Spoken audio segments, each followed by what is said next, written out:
Hello everyone, this is Walking Problem. It's been a long time since I made the video because I was so busy with over the last 2-3 weeks, and I haven't been able to make any time to make any videos, and there was so much to do, so much to actually talk about, especially with the Raisa Khan saga, because of the COP hearing, and I have so much to talk about that, but no time for that because those are quite tedious videos. And today I want to talk about what happened last night, which is the Suzuki Cup semi-finals, second leg of the first semi-finals, which is between Indonesia and Singapore. And you should have known by now, it's national news. Singapore bowed out of the Suzuki Cup after a heroic display, heroic effort, that we should have won. We were the better team, I think, and we were winning the game. Because of the penalty, penalty comes in, it's a 50-50 thing, or rather 66-33 thing.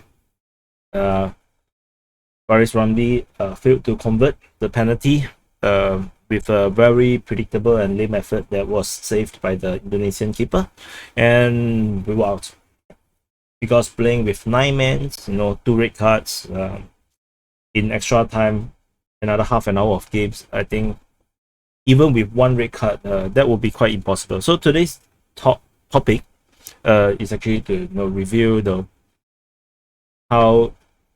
what is the implication of this Suzuki run for the Singapore national team on Singapore football. I'm involved with Singapore youth football scene for some 10 years over now, and so it's not a small effort, not massive as well. I mean, compared to people who are coaching on a daily basis or weekly basis, but I have seen the growth, and I have been in the Singapore fan scenes, the fandom scene, for more than that. I think maybe 15 years or more, probably coming to 20. I don't know.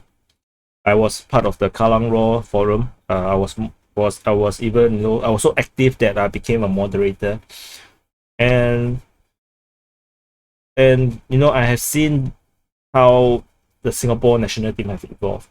I have experienced the Kallang Raw of the Malaysian Cup before as well. When I was young, my uncle brought me to the league match. I think those are Malaysian league match. I went twice at the old Kallang Stadium, National Stadium, and I experienced the Malaysian Cup fervent. Those days it was crazy.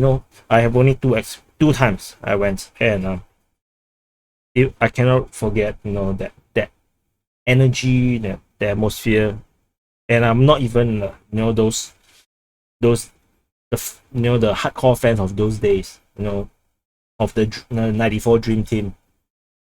So I have very good reference in terms of what Singapore football have really kind of evolved over the years, and it was especially difficult during the past 15 years. We have success. During my time, I saw 2 Suzuki Cup victories, which are our second and our third, or maybe the third or fourth, or maybe second, third, and fourth. The first one I wasn't really into the hardcore fandom yet. I saw the last 3, and then came the down period after Reddy left. We were struggling very hard. We did not have the players, I think. There seems to be like this gap between the senior players and then the junior players, and there was not enough quality, and we don't have the strikers. The athlete was not really giving us the kind of strikers, and we were depending a lot on Karamri, and he's just one guy. Fazrul Nawaz was not effective enough on the national stage, international stage. And then came Tatsuma, and he came at the right time. He brought the a kind of right attitude in football, into the national teams, the team just suddenly evolved and changed. We had, I think before him was Sundramurti, I believe, and Sundram's team was extremely, defensive and lack of quality. The team can't gel properly, and then but suddenly under Tatsuma, we are playing the right kind of football that is suitable for us, and we had very good results even in the Asian Cup qualifiers, and then the pandemic struck, and and we had the Fandi brothers also maturing. Now they are the adult. They are really adult. I think they are 24, 25 or 23, so they are like the right age to contribute to Singapore football. And moving, and I kept telling everyone on Facebook, if you are my friend on Facebook, you will have known that I kept calling this team that we have today the golden generation. This is our golden generation, of this era of Singapore football. The previous one was probably maybe the Alam Shah, Indra, and Ahmad Latif, that trio, that time, which they also won Suzuki Cup. And then the previous dream team, the '94 dream team, was the other golden generation. And this one now is for the kids of today's golden generation. And I believed strongly that we will go all the way to the final and have the capability of winning it. And we've proven last night, even at 9 men down, Indonesia have no way to deal with us. Unfortunately, it was not meant to be. We almost got there. The penalty, we did not convert. However, I think what's more important was the support that the national team now receive from the public. I think the Singapore national team have always been the butt of the joke, because they receive so much funding from the government, and they always under-deliver. Given the amount of money that is invested into Singapore football, we have a professional league that is artificially, made work. It's a totally artificial professional league. There's only one truly professional team, and maybe two. Maybe Hougang United is also because I think they gave up on their fundings. I'm not sure if they still do that. Lion City Sailors don't receive funding as well. I think they are fully private, and this amount of money, invested into local football, and we are not getting the kind of results. Of course, it's no difference for the rest of the entire Southeast Asian region. I think Indonesia is massively underperforming on the international stage, given the kind of support, the kind of fandom, the kind of size of population, and I think even Thailand is not going very far. I think the only one that really can be a so-called pride of ASEAN is actually Vietnam. And even Vietnam is not really having it easy. They are struggling against Thailand. They lost 2-0 in the first leg, and that just shows the quality of ASEAN football, that we can compete, but we just don't perform. When we are meeting teams outside of ASEAN, they are not fighting as hard. I think I digress so far away. And so the coming back to public support, I think the amount of positive comments and support coming from the public because of what they have witnessed, the courage, the bravery, and the tenacity that had come into the game last night. Even we had red cards, and the fans just get fiercer and fiercer, and it's not just in the stadium, not just the 10,000 people that's in the stadium, but also on the social media. Like even my friends, that people don't follow the national team football, they are so passionate and angry, and like invested in the match last night. And I think this sets a very good foundation for the Singapore national team and Singapore football in general. And I think I have been telling people that this is the golden generation, and they are pivotal. Then how well they do is pivotal to the future of Singapore football. Because if they fail, uh, then the decline of Singapore football will continue. Because the number of kids that's playing football today is really, you know, a lot lesser than during my time. Like, they are now targeting 10% of the students to be playing football. But during my time, at least in my school, 50% of the boys are actually playing football. So I'm not sure why 10% for the, you know, Unleash the Raw plan. But I mean, it is in the decline. You know, more kids are playing basketball and other sports today. Then there's a lot more choices, and they're not playing football. And this kind of performance, this kind of myth and legend and stories, and you know, the kind of things that you can witness, they give dreams and inspiration and motivation for the young kids of today. They will never understand the 94 Dream Team. They will never understand the Indra Sadan, you know, No Alam Shah era as well. They're not going to understand that. Because just like I don't really care that much about the Uncle Chu time, which, you know, that during the Uncle Chu time, that was when I was a baby. And before I was a baby. And I have no recollection or memories of the Uncle Chu era. So I don't really care about that era. Just like, you know, the people that born that, or you know, the people that never witnessed the 94 Dream Team, you know, the Malaysian Cup winning team, they'll never give a damn about the Dream Team as well. You know, for me, I experienced it when I was still in primary school, so I can kind of, like, you know, get it. But people after me, they're not going to get it. They're not going to understand. And we need new heroes and new legends and new myth to you know, to invigorate the fandom, to bring young players and kids, you know, to be passionate about football. And this is the kind of performance and success that we need.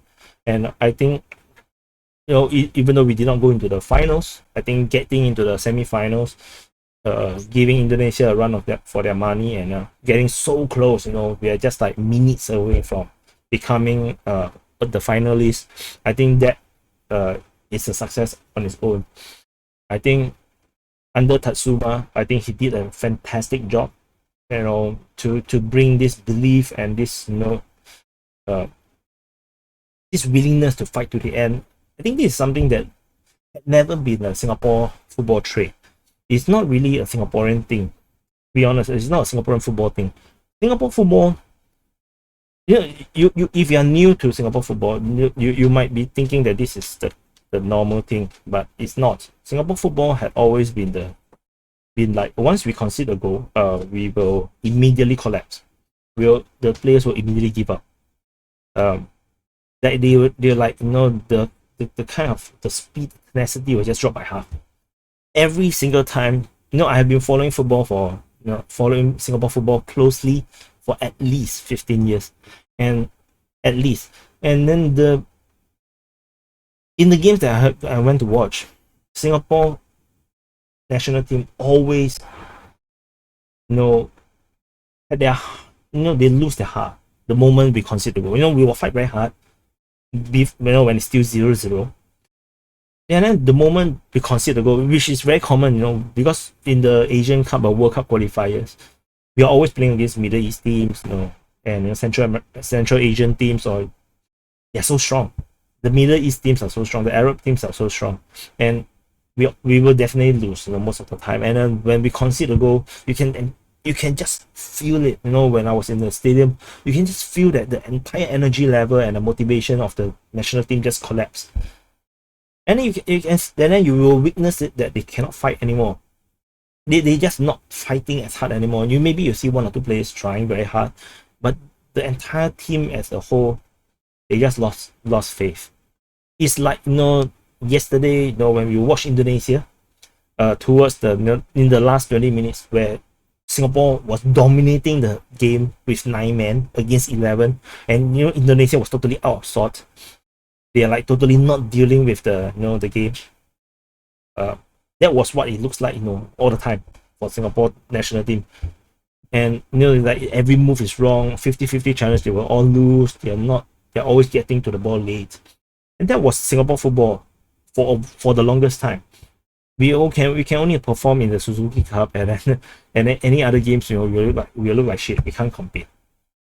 Which is why the draw, the under the ready time, the 0-0 draw in Japan against where Izwan Mabut was the man of the match. He became totally famous in Japan. That heroic, that time, that kind of heroic, right? To draw a top tier team in Asia, that is nearly unheard of. That's why it was being so lauded upon, like, wow, we can draw Japan and we are doing so well, we're trying so hard. Because we never perform in the Asian stage, and because we give up so easily. That's why this Tatsuma team, right, is so different. Is they have shown the kind of professionalism that the kind of the work rate that all Singaporean were hoping to see. We always wanted to see effort. It's okay to lose, to the fans, right? It's okay that we lose, but we want to lose fighting. This team under Tatsuma showed that it was before Tatsuma, right? We really seldom had this energy, you see, that we don't give up. But under Tatsuma, this team, especially you can see from last night, any other time in the past, we got one red card. I think that game is going to be a trashing game. We're going to get trashed. But last night, 2 red cards and we are still attacking, and we were winning the game. It is immense. It's incredible that what we have witnessed last night. This is going to be going to set. I'm not sure how. I'm quite sure the player is going to be very disappointed and very sad. They feel like they failed the public, but it's not true. I think what they have done is so important to the development of Singapore football moving forward. They have set a foundation. They have set a standard. That this is the standard of Singapore football. This is the kind of attitude that Singapore football is. It's a totally new thing, you see. We can never go back to the old ways where we give up easily. They have set this standard, and everyone, even the young players, the players on the fringe of the national team, or the younger professional players that's coming up, they saw this performance and they tell themselves it is possible that we will fight all the way to the end, and that's the way how Singapore football is, and that's how the Lions play. And we need to carve this into the DNA of Singapore football, Singapore national team football at least. That this is our way. We will fight to the end, and if you're playing us, you better be careful. We will never give up. Even with 2 men down, we will still have a very good chance of winning. And then I think that is what last night meant. I think the young children that have watched the game, I think they will be so inspired. Especially those that are already in the youth football scene. They are already developing, playing with academies or with school teams.